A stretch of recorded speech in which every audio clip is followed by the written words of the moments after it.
tey mu ràññeeku lool ci wàllub média wàcce na alxuraan jaar école d'excellence Mariama Ba génnee CESTI. Faty Dieng di journaliste bu kenn dootul présenté yëngu lool ci lépp lu jëm ci couverture bi bépp xew-xewu cérémonie religieuse mu bind livre duppee ko appartement 7 ñu yaakaar ne foofu lay yem mu daal di créer ab ligne de vêtements ñu seetaan Faty Dieng ànd ci ak Yacine Bey. ali bu xonk bi ma doon dox li ko tañ ci yëpp di ndox ma def tànku neen fu sore am xaatim koo xam ni c'est une icône comme ni ñu koy waxee journal bi nga xam ne mooy journalu TFM ñu bëri sopp nañ ko ndax noirceur d'ébène kalmam mën sañseem sopp nañ ko tamit ndax yoon xam bi mu xam li nga xam ni moom mooy yoonu murit parce que gis nañ ko bu màggal jotee ni muy taxawoo ak lim ci xam yëpp ñun ñi ngi dalal ki nga xam ni moom mooy Faty Dieng mu génnee livre am bu yàggul mu nekk koo xam ni jigéenu jàmbaar la koo xam ni boo leen liiree livre am di ngeen xam ni que c'est une combattante moom leen dalal tey ci suñu plateau Pikini Production à l'occasion de la journée de la femme Faty Dieng ñu ngi lay nuyu. ali bu xonk bi ma doon dox li ko tañ ci yëpp di ndox ma def tànku neen. Yacine maa ngi lay fay di nuyu ñëpp ñi leen di suivre seen chaîne YouTube di waa Pikini Production. Faty li ñu bëgg a xam mooy kan mooy Faty Dieng maanaam jaar-jaaru Faty Dieng. Faty Dieng mu ngi juddoo ci dëkk bu ñu naan Touba Mbacké foofu laa jàngee fa ci daara bu ñu woowee sëñ Mbay Longoor foofu laa jàngee ba wàcc alxuraan dem jàng école privée Serigne Cheikh muy élémentaire bi nekk Daara Khoudoss ba léegi jóge fa en 99 dem maison d'éducation Mariama Ba bu Gorée 2007 ci laa fa génn dem fac droit def fa 1 an en même temps ma réussir concours CESTI bi ma jógee nag CESTI ci laa génn ak un diplôme spécialisé en journalisme et communication option télévision donc 2011 ma intégré Télé Futurs Médias avant loolu nag def naa benn stage quelque temps fële ci RTS boobu j'étais encore étudiante mais bi ma génnee ba nekk nag journaliste ci laa dem télévision Futurs Médias kon sama parcours dafa mel ni Yacine taxu ko am solo daal. loolu lay wax fu mu nekk nii bëggul ko sonal bëggul sax ko laaj bu bëgg nee na dañ ko def 2 minutes. dama xam ne xam naa soo waxee léegi mu jeex. waaw mais asnongo mais balaa ñuy egg foofu yëpp fi nga xam ne moom mooy fi nga jàngee CESTI TFM ndax yomboon na nga nekk jigéen war a xaar wàccee kaamin jàngee Mariama Ba xam nañ ne c'est une école d'excellence ban yan difficulté wala des fois yan facilité nga daan am. waaw man nag Yacine dama bëggoon jàng. dama bëgg jàng te li nga ko wax Mariama Ba firnde la fa donc mu nekk loo xam ne man awma ci woon jafe-jafe pourquoi parce que tout simplement c'est vrai que bi ma wàccee kaamil boobu xale laa bi may jàngi parce que ku nekk xam na ne boo nekkee école primaire yàgg xale laa woon daal crack da leen di nëbb ko si àddina xale laa woon après nag bi ma amee entrée en 6e quand même ma ñëw fii Dakar donc bi ma nekkee Mariama Ba quand même week-end ku nekk xam na ne week-end ngay ñëw ma nekkoon ci sama mag mu nekk ñaari tali maa ngi koy nuyu au passage avec toute sa famille muy Anta Balla ba léegi laataa loolu nag njëkk naa nekk Guédiawaye pendant 4 ans ci sama maam di fa dem week-end muy soxna bu sa loo yàlla na ko yàlla yërëm taxaare ko aljana par la suite nag 2005 ci laa dem ci sama cousine boobu donc su ma nee mettiwul parce que su ma demee internat jàng su ma ñëwee ci kër gi damay nekk à l'aise mun a réviser sama ay cours mun a nekk ak sama ay nièce ak sama ay neveu donc jàng bi man gisuma ci woon benn jafe-jafe c'est vrai que nag àddina dara yombul du ma ne quand même lépp liisoon na mais tamit daal maa ngi doon sant yàlla bu baax ndax dañ ma tegoon ci ay loxo ñoo xamante ne si dañ ma doon jàppale bu baax ma amoon fi aussi sama ay frères muy Moustapha ak Cheikh ak Ahma ñu ma doon jàppale di ma teg ci yoon donc tout le temps même chose dañ may wax jàngal nga gën a gëm sa bopp jàngal di ci génn un jour donc je me dis que lépp looy def ci àddina loolu mooy firnde bi lépp looy def da nga koy gëm donc soo ko gëmee yàlla boole nag entourage boo xam ne dañ la koy yombalal yaakaar naan du metti Yacine. d'accord mais choix Mariama bi fan la jógee say parents wala yow. non Mariama Ba à l'époque parce que concours d'entrée léegi concours d'entrée la mais Mariama Ba bi ma fay dem bu ñu paree entrée en 6e certificat c'est le ministère de l'éducation qui choisit les 25 meilleures filles du Sénégal nous à l'époque on était une trentaine donc bi ma defee entrée en 6e j'étais parmi les 30 meilleurs élèves du Sénégal loolu moo ma yóbbu Mariama Ba donc je représentais la région de Diourbel plus particulièrement sama fief ma fier ci lool Bawol 100% muy Touba bi ma dëkk àndoon ak keneen ku ñu naan Oumou Salam Diop moom mu jóge woon Diourbel loolu aussi di firnde que parfois dama doon dégg tout le temps ñu naan Touba amul école alors que man j'ai fait mes humanités là-bas donc Mariama Ba du man du sama ay parents mais résultat yu ma defoon à l'époque la waa ministère defoon seen choix tànnoon les meilleurs yàlla def ma bokkoon ci nag du sama njàmbaar te xam naa ndimbalu sunu borom la woon. mais Mariama Ba wax nga ko internat la boobu xale nga bàyyi sa waajur yi foofu côté boobu noonu ban naka la demee woon parce que ban relation nga am ak ñoom ak naka la demee woon séparation bi nga waree dem Mariama Ba. waaw séparation bi comme li ma la waxee Yacine j'étais avec mes frères ici sama frère bi ma fi maa ngi koy nuyu au passage muy Moustapha ñoom laa fi nekkaloon donc bi may jógee Touba di ñëw fii Dakar boobu metti woon na ci man waaw bu ma ne du metti ay métit mais le fait que nga nekk xale sori sa ay parents donc c'était pas évident alors que sama papa sama xarit la woon donc mais bi ma ñëwee ba fii nekk internat aussi première fois nga dem man gisuma ci benn inconvénient pourquoi parce que tout simplement yàlla daf lay may chance nga ñëw tu vas retrouver toutes les régions du Sénégal ci benn classe toutes les régions étaient représentées di nga xaw a triste ci sa ay parents mais d'un côté aussi di nga am mbégte ne amaana lii ndimbalu suñu boroom la parce que peut-être am na sa ay moroom yoo xam ne ñu ngi ci yeneen gox mais amuñu chance bi nga am chance màggandoo ak ay xale yoo xam ne sa ay moroom lañu peut-être fi ngeen jógee bokkul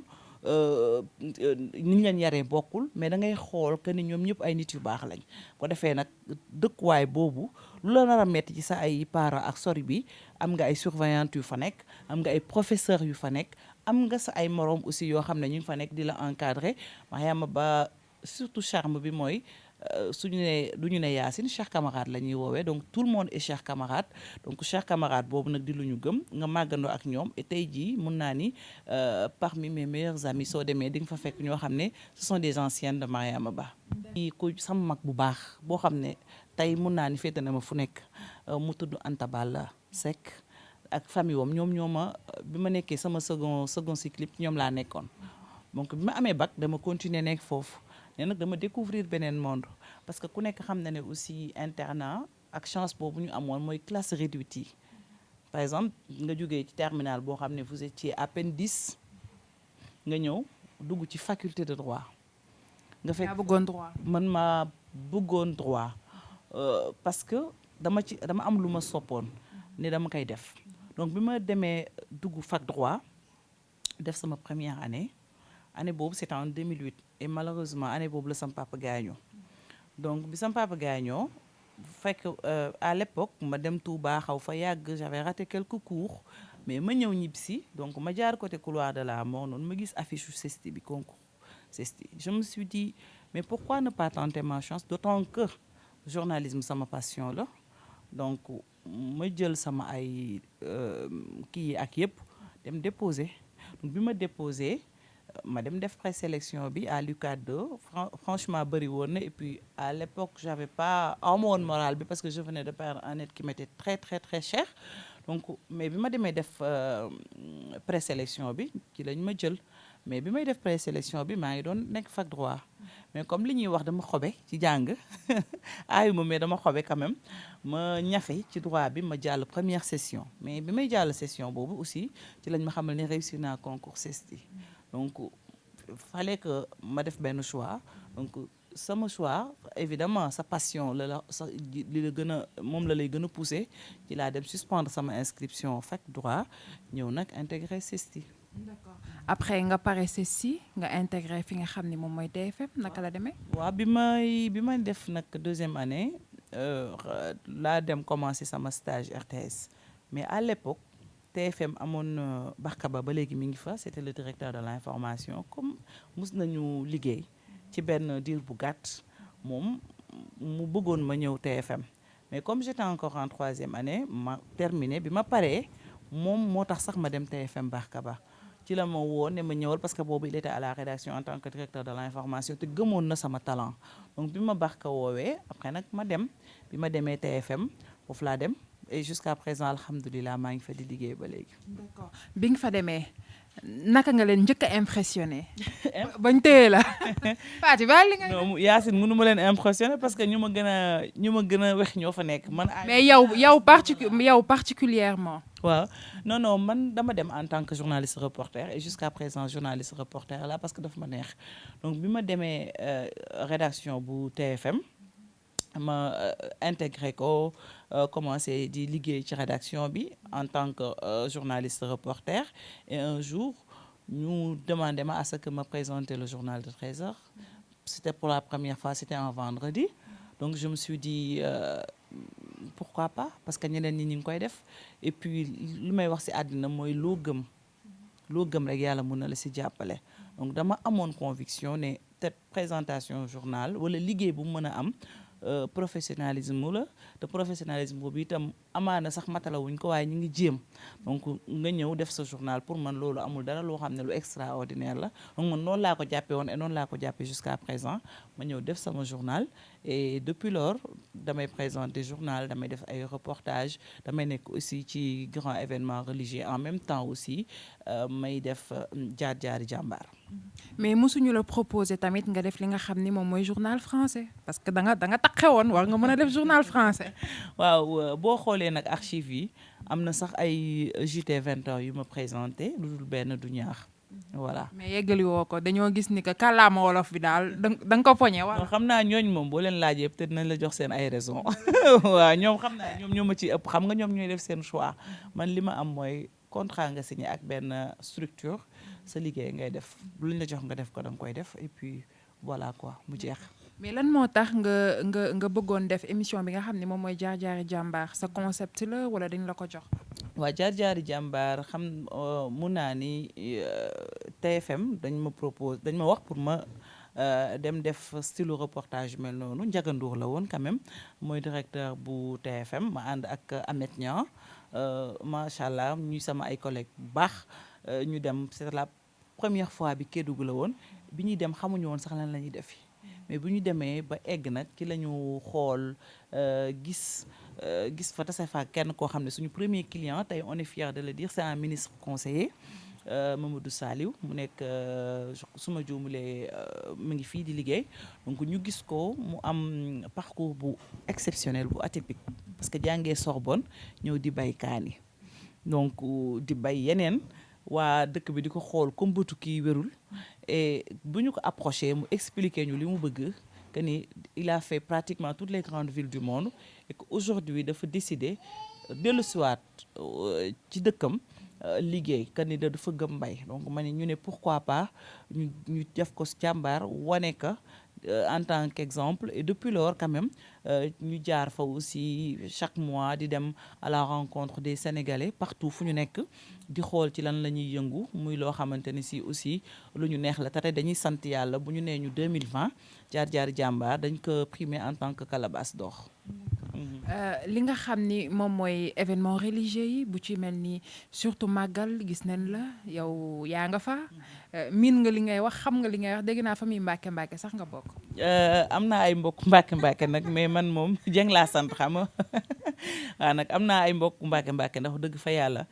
am naa ci wàll bu rëy comme li may wax nit ku nekk fi nga dëkk dafa war a nekk fierté ci yow man tout le temps dama koy wax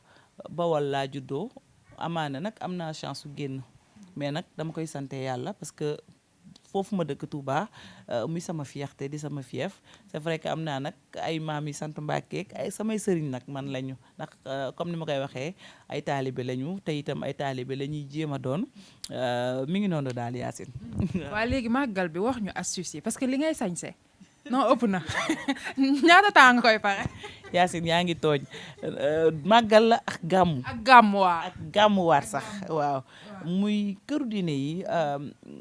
dañ fa bokk ñun ñëpp te ku nekk xam na Sénégal wàll bi nga xam ne diine am na ko te ku ne nag diine wax ci suñu mag ñu baax ñi ku ci mel ni Cheikh Ahmadou Bamba Khadimu Rasoul ku ci mel ni Seydi Hadj Malick ku ci mel ni Baye Abdoulaye Niass ku lim juum donc màggal ak gàmmu day di événement yoo xam ne sénégalais yëpp dañ koy xaar moo xam fu ñu nekk ci àddina bi dañ koy xaar bëgg ko dundandoo ak ñun ñu ne nañ jël li ñu am xam as tuut ñu seddoo ko ak ñoom loolu rek la te itam lépp luñ ci def rek dañu naan ñi ne ci suñu ginnaaw di ay équipe yi ñuy àndal ñoom ñooy liggéey bi ñun dañuy solu ñëw toog waaye nag xam nga ku nekk xam ne ne télévision dafa am lu muy àndal donc dañu am nag ay sponsor yoo xam ne Yacine dañ ciy jàpp di si jàpp ba dara dul dara ki si njëkk di Tetatu di Fatou Gueye taalibe Serigne Fallou gàmmu day taxaw màggal mu indi ay participation du ci xaar dara ñu rejoindre ku ci mel ni ay Doriga collection Nadoura donc sañse yu jekk yooyu ngeen di gis macha allah ñun moom du ñun suñu ay partenaire ñoo ñu jàppale te itam ku nekk xam na ne nag ku ne màggaluk Serigne Touba wala nga di guddi Seydina Muhammad alayhi salaatu wasalaam ku ne xam na ne boo fay dem dafa am noo war a mel voilà. d'accord Faty Dieng génne na livre bi nu mu tudd. voilà livre bi benn exemplaire nga ne la may seen livre bi mu ngi tudd chambre 7. ndax lan chambre 7. chambre 7 titre mooy sama titre livre voilà livre bi ma génnee c'est un roman social chambre 7 mu ngi nii donc li tax chambre 7 mooy cellule à la base te ku ne cellule sa xel dem ci kaso donc livre bi dafay dellusiwaat ci nekkuñu kaso jigéen parce que dafa di loo xam ne du ma ne lu tabu la mais société bi du ci bëgg di wax wala peut-être buñ ci wax duñ ci bëgg di sori donc chambre 7 ni ma ko waxee bu nekkee titre bi en tant que tel question bi nga ma laaj moom mooy héroïne bi fi muñ ko incarcéré woon pendant une longue période moom ak co-détenu wam donc foofu la lépp commencé foofu la ñuy relater li ñu jot a dund moo tax ma tuddee ko chambre 7.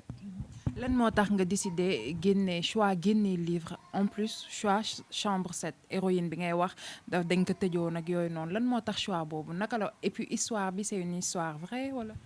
non tout est de la fiction comme li ko sama xarit yu bay di waxee naan ma je suis pas seule dans ma tête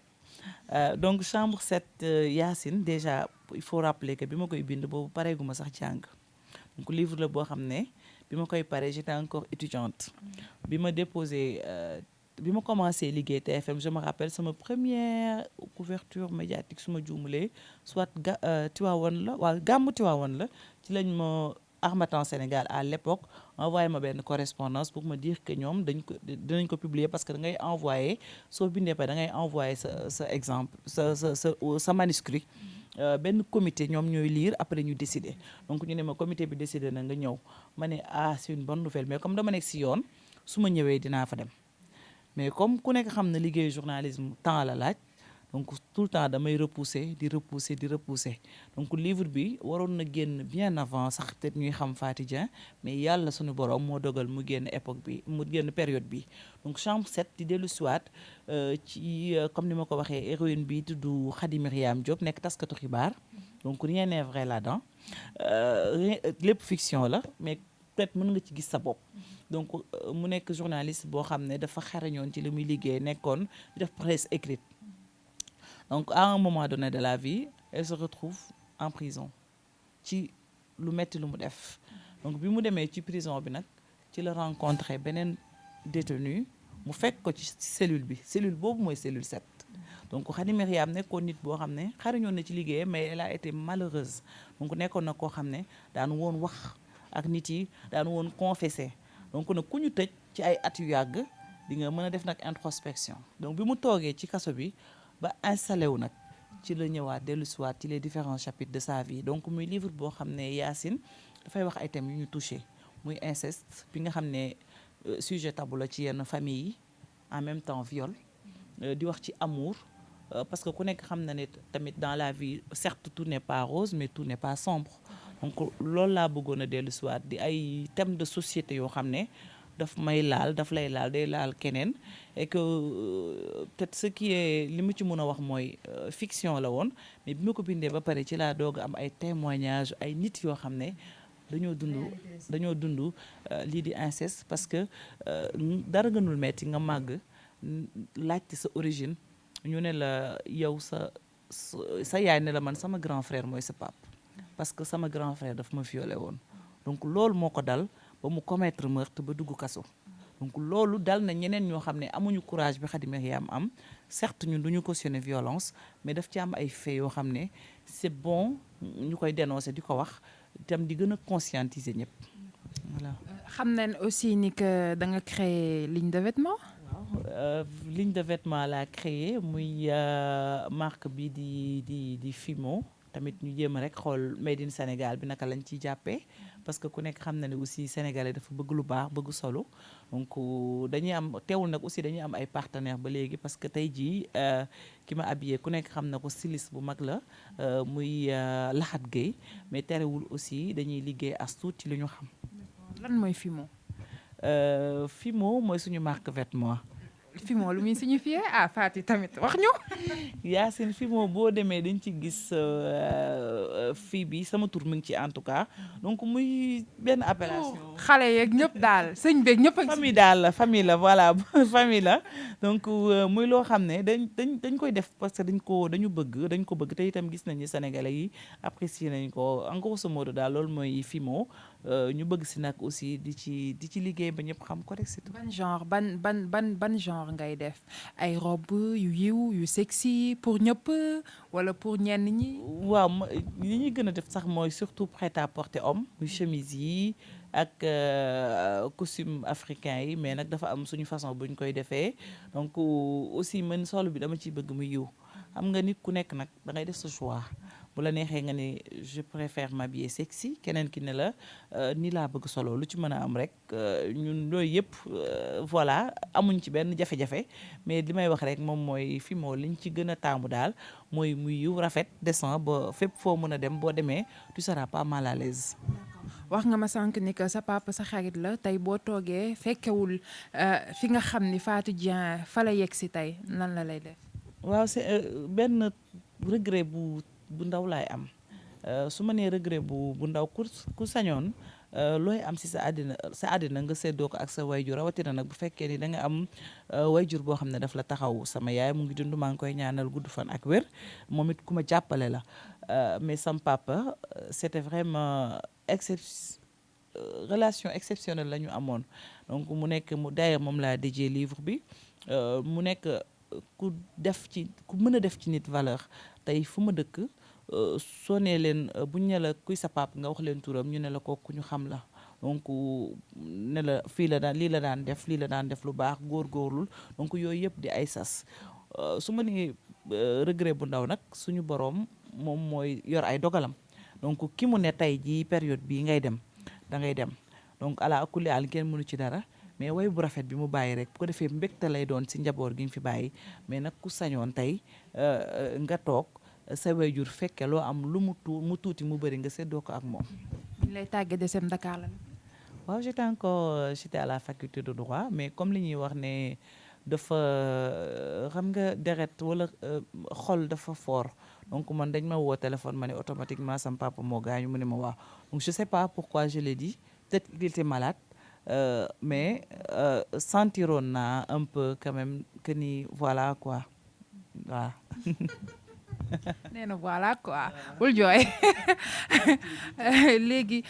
boo ñu tëjee ak li nga xam ni moom mooy fan sa Faty Dieng yi parce que Faty Dieng du woykat Faty Dieng du animatrice Faty Dieng journaliste la alors c'est très rare ñu gis koo xam ne journaliste la mais mu bëri soppe trop. man Yacine li may wax tout le temps sénégalais yi awma seen fay parce que suñu jëmm ju xeebu ji bu ñu demee ba bëgguñu du suñu ak njàmbaar ndimbalu suñu boroom la ak ñoom baax gi ñu baax donc sénégalais yi ñoom ñoo ñu jël def Faty Dieng ci seen biir xol donc man Touba laa dëkk mais amul benn kër diine bu ma am sens interdit dañuy dem Tiwaawan muy suñu dëkku maam Seydi Hadj Malick di dal ci biir kër xalif bi ci doomu xalif bi bu tudd soxna Umu Kantoom si ku baax maa ngi koy nuyu au passage di dem fu ci mel ni gàmmuwaat bi di dal kër ajaratu Fat Samb nekk soxna imam bu Medina Baye imam Cheikh Tidiane Cissé ñu leen di nuyu ñoom ñëpp donc loolu day wane rek ne ñun këru diine yëpp dañu adopté sénégalais yi ñoom ñëpp bëggal ñu seen bopp bëgg googu ñu bëgg nag bu dee 100 ñun bëgg nañ leen ko 1000 amuñu seen fay loolu laay wax amuñu seen fay te itam ku nit yi bëgg da nga koy sant yàlla Yacine xam ne sas la sas bi mooy nga jéem sa kéem kàttan loo mën ba bañ leen décevoir pour man loolu rek mooy payoor bi. lan ngay wax jigéen ñi ci 8 mars bi. jigéen ñi message bi ma leen di wax man du 8 mars c'est un message de tous les jours mooy ñun bu ñu booloo nekk benn dinañu wallaay mën nañoo def lu baree bari jigéenu Sénégal nag ay jàmbaar lañu ay jàmbaar fàq tëdd bala nga ko xam nga yeewu fajar fii boo doxoon fajar gi nga gis soxna yi ñi yor seen oto ñu ngi dawal di dem liggéeyi ñi ko amul ñi ngi dugg ci kaar yi di uti nga dugg ci biir région yi fekk ay jigéen ci tefes ñu fay fanaan di nuuru tuddati paañ nga dem te bawal fekk fa jigéen ñi ñuy bay donc jigéeni Sénégal ak fépp fu ñu mën a nekk ci àddina bi ay jàmbaar fàq tëdd lañ dama leen di wax rek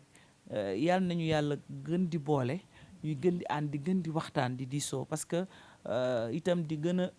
jëmmal sunu bopp ci lépp lu ñuy def jigéen ñi ay jàmbaar lañ te itam Yacine ku leen jàppale dinañu dem li ma leen wax ci 8 mars bi moom laa leen wax tous les jours kenn amul seen fay yéenay yaay yéenay mag yéenay rakk yéenay doom saa yu góor gessoo bëtam xonk jigéen lay gis et vice versa saa yu boo nekkoon sax tey ci sa kër boo xisee sax sa boo gessoo boo gisul sa yaay dina gis ci koñ bi koo xam ne sa moroomu yaay la te dina la teg